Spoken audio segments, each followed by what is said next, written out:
Olá, esse é o Por Dentro da Política e eu vou conversar com o deputado Marco Aurélio, do PT. Muito bem-vindo ao estúdio da TV Assembleia, deputado. Obrigado. Um prazer recebê-lo aqui. O assunto de hoje é habitação, o deputado que é do Vale do Paraíba, da cidade de Jacareí, já foi prefeito em Jacareí, já foi prefeito em Jacareí, conhece bem a realidade do Vale do Paraíba, mas a notícia não é boa e ganhou repercussão mundial a questão da desocupação do bairro do Pinheirinho.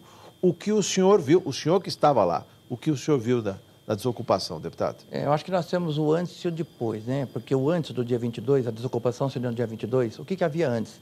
Havia o entendimento das partes, governo federal, governo estadual, justiça, governo municipal, estava-se buscando o entendimento para uma trégua de 15 dias, isso ratificado pelo síndico da massa falida, para que não ocorresse desocupação nenhuma e com isso se tivesse um entendimento de uma saída pacífica.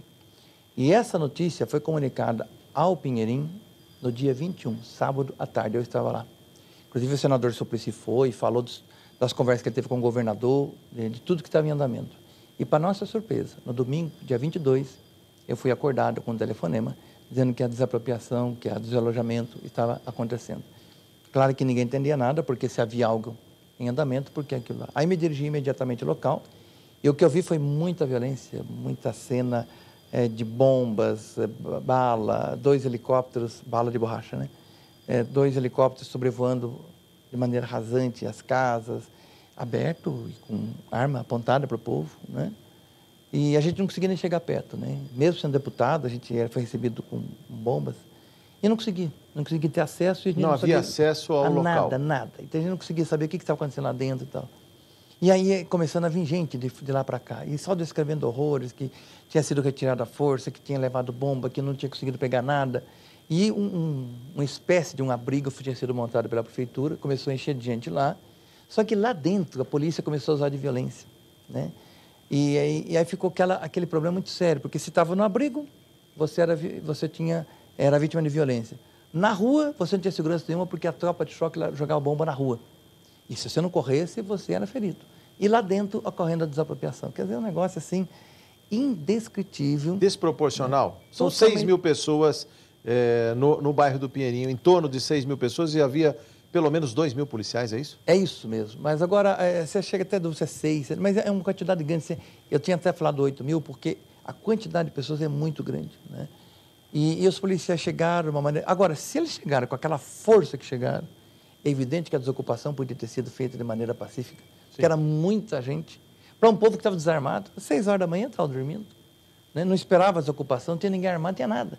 Tanto que não há nenhuma reportagem que fala que tinha arma, que tinha alguma coisa, não tinha nada, né? Então você podia fazer uma desocupação com humanidade, apesar da própria desocupação em si já ser desumana, mas poderia fazer. Não o que suscitou isso não foi de alguma maneira, a própria imprensa noticiou que estavam se formando milícias, pessoas que tinham capacetes de moto, que tinham escudos, paus, pedras, ou seja, eles iriam recepcionar a polícia com toda a energia também, deputado? Isso passa a ser até piada, né? Porque a hora que você vê a capacidade da polícia, da tropa de choque, o que eles tinham, aquilo ali é brincadeira. Você não havia o que fazer. Você podia ter o que tivesse na mão, você não tinha o que fazer mediante a truculência com que a polícia... Não tem o preparo que tem um policial, inclusive para uma situação de turba, mesmo que as pessoas estivessem se agredindo, criando uma situação de exceção. Você sabe que teve policiais que passavam na rua de carro rindo do povo? Rindo.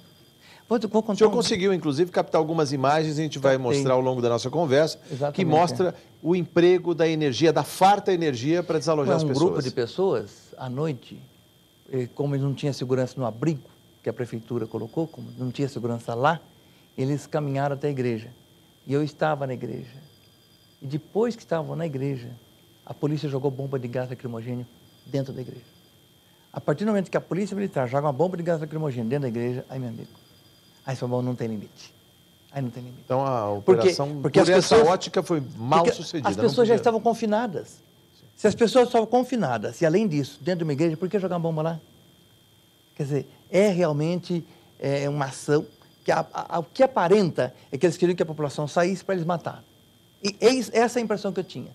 Que para se conseguisse exterminar aquele povo, seria um grande favor. Essa é a impressão que eu tive da ação do governo do PSDB, do Estado de São Paulo, da Polícia Militar. Eu queria que o senhor comentasse, inclusive, algumas imagens que o senhor trouxe para essa nossa conversa para ilustrar melhor o emprego da força policial. Havia, nesse caso, escudos, bombas de gás. Então, e nesse caso, você não consegue nem identificar quem que está fazendo o quê.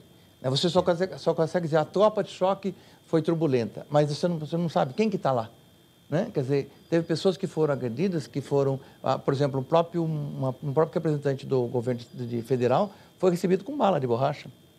Ou seja, havia a necessidade de se segregar a população que já estava ali no bairro, separá-la e não permitir que houvesse contato com o mundo exterior, para contar o que estava acontecendo. E dispersar. E tem mais. Os celulares ficaram altamente prejudicados, nós ficamos sem sinal de internet. Quer dizer, a impressão que dá é que havia uma operação para que aquilo ali acontecesse sem que tivesse comunicação. Eu como parlamentar, fui impedido de chegar lá dentro. Sim. E depois, quando à tarde eu consegui uma reunião com o coronel Manuel Messias, eu pedi para ele, para que a gente pudesse andar lá dentro da desocupação, porque ele falou que estava tudo dentro do normal, em paz. Com essa imagem, a tropa de choque caminhando, aliás, se pode ver ao fundo, muitas casas de alvenaria construídas. Tudo isso foi colocado abaixo, deputado? Não tem mais nada. Ou seja, eles foram retirados e logo, na quarta-feira, às 18 horas, não tinha mais nada. A desocupação começou Terra arrasada, os tratores chegaram e derrubaram tudo. E com coisa dentro. Entendeu? Então agora o governo vem falando... Não, com essa imagem, alguma madeira, uma concentração ali, inclusive fogo. Imagina 6 da manhã você acordar com bomba, com barulho, com polícia, né? Com tiro e com fogo. Quer dizer, você acorda, não sabe nem o que está acontecendo. Aí você pega o quê? Agora eu quero chamar a atenção para essa criança, para essa foto. Você tem 2 mães, né? Cada mãe que segurando uma criança. É visível que a única coisa que fizeram foi catar a criança e sair de casa. Aqui está do lado direito do vídeo, tapando o nariz, certamente por causa do gás ou da fumaça. E a do lado esquerdo, observa que a criança está descalça. Ou seja, do jeito que pôde pegar, pegou a criança. E a criança apontando na casa dela. Como que diz, mãe, cadê a nossa casa? E a criança descalça. E esse calçado da criança, nunca mais ela vai ver na vida dela. Porque não foi permitido voltar para casa, para pegar o que tinha. E agora, já foi tudo destruído. Quem pôde pegar, pegou. Quem não pegou, não pega mais. Deputado, quem observa essa operação e quem analisa de longe, mesmo não morando, não conhecendo a realidade em São José dos Campos, no bairro do Pinheirinho em especial, houve o relato da polícia, inclusive está em um vídeo gravado, foi gravado numa TV, mas colocado à disposição no site da Polícia Militar do Estado de São Paulo. Um assessor da Polícia Militar, um comandante da Polícia Militar, disse que a operação foi planejada desde outubro. Foram praticamente 3 meses e meio para planejar a ocupação. E o senhor viu tudo isso. Quer dizer, não há um descompasso, não há um excesso de força, ou ela já foi com essas proporções para sinalizar alguma coisa, algum tipo de higienização, de limpeza em algumas cidades? Fala, se precisar da polícia, vai ser desse jeito. A impressão que dá é que eles caminham para esse tipo de modus operandi. Porque, de fato, o que estava programado, estava. 3 meses e meio, desde outubro. Porque para você fazer uma operação daquela, com a força que teve, com a truculência que teve, aquilo ali, e a linguagem era igual em todos os lugares, né? Não pode entrar, está tudo bem lá dentro, né?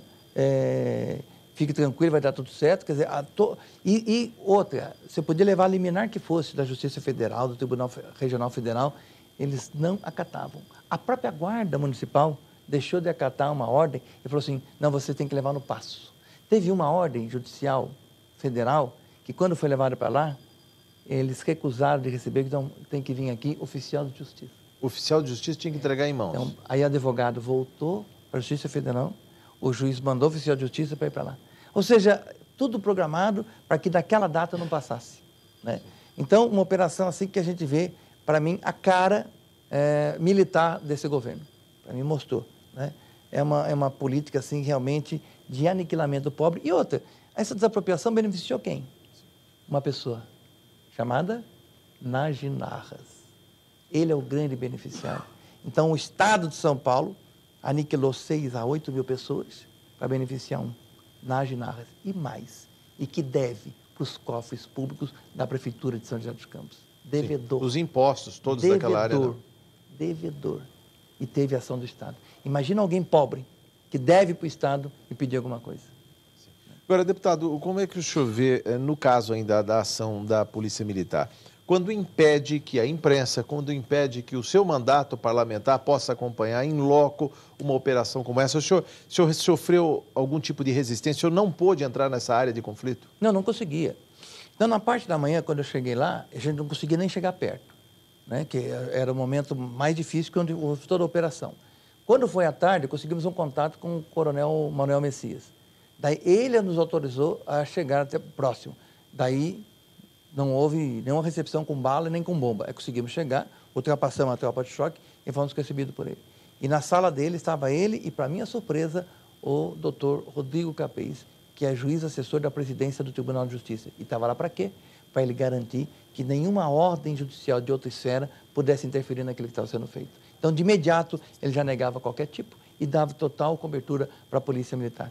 Então, uma operação assim, pensada de maneira para aniquilar mesmo aquele povo, né? Agora, eu fico pensando o seguinte, mas o que eles queriam daquele povo? Porque se depois de desalojado, se depois de tirar o Pinheirinho, lá fora, na rua, eles apanhavam da polícia, eles levavam bomba, levavam bala, o que vocês querem? Vocês já não queriam terreno? Já não queriam a casa? Por que ainda tem que ficar aqui fora apanhando?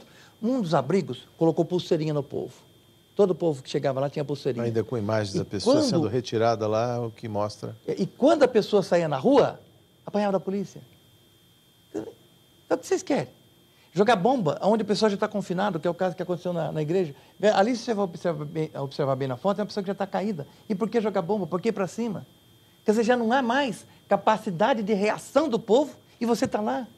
Nós temos um vídeo que mostra policiais militares no abrigo, andando, policiais militares, encontra uma pessoa que levanta a mão, ele vai lá e bate numa pessoa.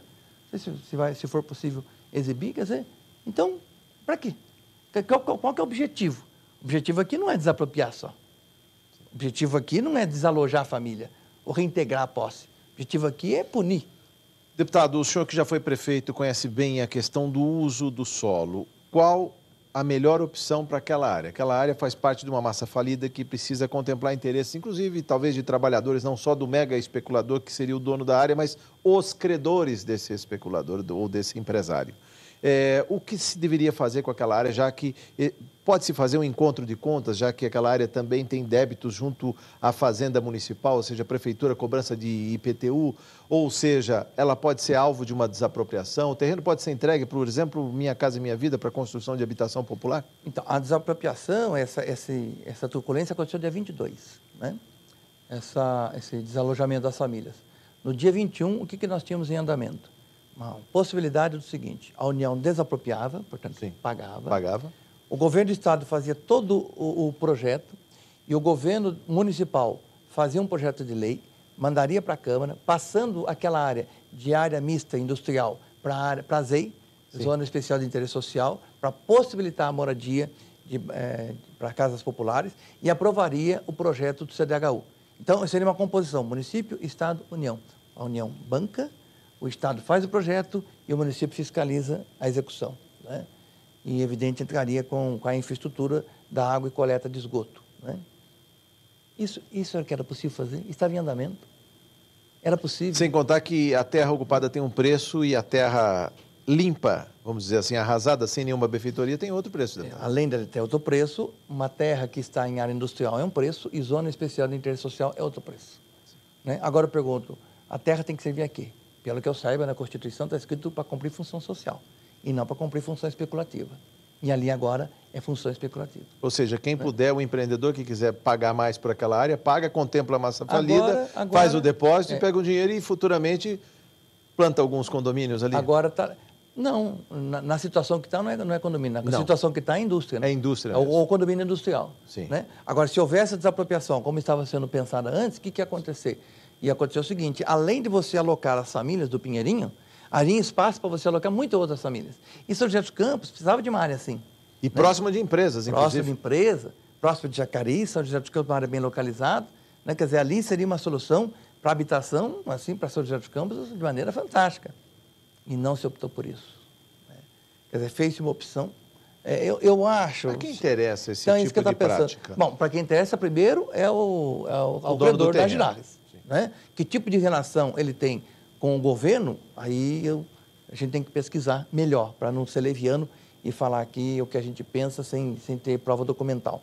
Agora, ele é um grande beneficiado, né? E quem perdeu com isso, além da população pobre, primeiro que perde a população pobre, mas quem perdeu com isso, na minha opinião, a cidade de São José. Por quê? Porque a cidade de São José dos Campos é uma cidade muito bonita, né? Você tem lá aeroporto, CTA, você tem indústria, você tem shopping, é uma cidade desenvolvida, fantástica. Então, tudo que se falava de São José dos Campos, na tua mente só vinha coisa boa. Uma boa referência. E agora, depois do dia 22 de janeiro, o que vem? Quer dizer, São José dos Campos, não é justo a cidade de São José dos Campos ser lembrada como uma cidade que massacrou os pobres, que deixou crianças da rua, que está desrespeitando o Estatuto da Criança e do Adolescente, o Estatuto do Idoso, Constituição Federal e Constituição Estadual. Isso não é justo. É por isso que, inclusive, eu protocolei na Assembleia um pedido de CPI, eu preciso de 32 assinaturas para que a gente possa verificar todas as responsabilidades. E digo mais, ainda que o governo do Estado faça casa e aloque as pessoas, você pode ressarcir os danos materiais, mas os danos psicológicos. Isso é há muito interesse da parte das pessoas que sofreram com a violência, justamente se há algum tipo de ressarcimento. Como que elas podem, por exemplo, reivindicar melhorias, móveis, brinquedos, artigos escolares? A gente está no momento de compra de material escolar, joias, documentos. Como é que as pessoas podem reaver agora seus prejuízos, seus pertences? Então, a curto prazo eu vejo uma dificuldade muito grande, né? Eu estive na reunião do CONDEP, que é o Conselho Estadual de Defesa da Pessoa Humana, exatamente para que a gente pudesse acionar os profissionais da área do direito e mover as ações de ressarcimento a esse povo. Eu acredito que a gente possa ter chance de êxito. Agora, quando? Não é para hoje, não é para amanhã. Não é? Quer dizer, esse ressarcimento material ainda vai demorar. O material, porque o psicológico, o emocional, eu tenho dúvida, né? Uma criança que saiu como saiu no domingo, né? Que tipo de pensamento ela tem com polícia? A polícia é para proteger quem? É para fazer o quê? O governo do Estado é para fazer o quê? Justiça ou para tomar posse? A imagem que fica na cabeça dessas crianças que estão sendo expulsas. Imagina aquela criança à esquerda vendo a casa pegando fogo. Tinha uma criança na igreja que 2 dias depois falou para a mãe: mãe, vamos para casa. O que a mãe vai responder? Que casa? A mãe vai responder o quê? Não tem mais casa. Mas como não tem? A gente tinha até antes de ontem. O que ela vai responder? Agora, deputado, as mesmas pessoas, centenas de pessoas desalojadas, também fizeram recentemente passeatas no centro da cidade, reivindicando soluções definitivas. Não seria até emblemático o Pinheirinho para soluções definitivas em termos de habitação popular? Tudo bem, é sabido que existem filas, seja nos programas municipais, seja no CDHU, seja no Minha Casa Minha Vida. Não estou falando em furar a fila. Estou dizendo o seguinte: o que essas pessoas podem esperar em termos de políticas públicas para a habitação? Sabe quem furou fila? O governo do Estado de São Paulo e o governo municipal. Sabe por quê? Porque quando o governo fala que não podia atender essas pessoas na frente dos outros, você dá a impressão de que a fila é cronológica. O Minha Casa Minha Vida não é fila cronológica. É a necessidade de moradia. É por vulnerabilidade. E aquelas, você está numa área de risco, você passa na frente. As 2.000 famílias que estavam lá não estavam em área vulnerável e nem era área de risco. Portanto, elas podiam ser cadastradas numa fila lá atrás. O que aconteceu com a ação do governo? Elas saíram de uma situação que não era vulnerável para uma situação de vulnerabilidade. Portanto, quem furou a fila foi a ação do governo. O governo, ao fazer isso, colocou essas pessoas à frente dos outros. Ou seja, colocou mais precariedade na vida de quem já não tinha casa para morar. E aí elas passam a ser prioridade. Quer dizer, que se teve alguém que furou a fila, é o governo do Estado de São Paulo, que permitiu esse tipo de ação. Então, essa fila, quem estava na fila ficou lá para trás agora, porque entrou gente na frente, né? Então, assim, é um ato assim... Criou até uma demanda artificial que não havia na cidade. Isso pode até inflacionar o mercado de aluguéis, porque quando se distribui o cheque, olha, procura uma casa para morar, está aqui um aluguel, claro que os aluguéis vão subir, são 6.000 pessoas sem teto. É muito difícil alugar casa, mas ainda que se alugue longe uma casa, né, é lógico que inflaciona, né, que você coloca de imediato no mercado, no mínimo, vamos colocar 2.000 famílias, vamos colocar por família, né? 2.000, uma demanda imediata de 2.000 casas. Não tem lugar. O mercado não responde comporta a isso, esse tipo de prática. Não Deputado, além da questão da proposta de sua lavra de uma CPI, o que está também ao alcance dessa Casa de Leis? Eu preciso lembrá-lo que aqui se vota o orçamento público, 165 bilhões. 160 bilhões, em torno de 160 bilhões no ano.